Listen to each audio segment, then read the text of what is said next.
Election কমিশনের পক্ষ থেকে যে আরপিইউতে বলা আছে নির্বাচন পরিচালনা বিধিতে কি করা যায় কি করা যায় না সেগুলি মেনে চলবার জন্য বিনয়ের সাথে আবেদন জানাচ্ছি।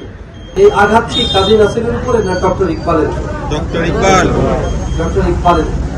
এই আঘাত কি ডক্টর ইকবালের উপরে নাকি ডাক্তার শফিকুর রহমানের উপরে?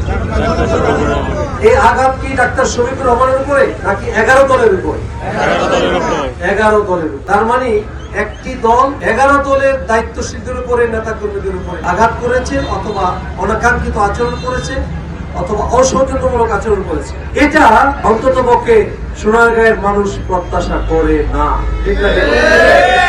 আমরা এটা ভালোভাবে নেইনি, এটা আমাদের ভালো লাগেনি, এটা ভালো হয়নি, এটা উচিত হয়নি, এটা সুন্দর হয়নি। যারা করেছেন তাদেরকে সহনশীল হবার, তাদেরকে সহিষ্ণু হবার, তাদেরকে মানবিক গুণাবলী অর্জন করবার, তাদেরকে রাজনৈতিক আদর্শের কর্মী হবার, তাদেরকে ইলেকশন কমিশনের পক্ষ থেকে যে আরপিইউতে বলা আছে নির্বাচন পরিচালনা বিধিতে কি করা যায় কি করা যায় না সেগুলি মেনে চলবার জন্য বিনয়ের সাথে আবেদন জানাচ্ছি।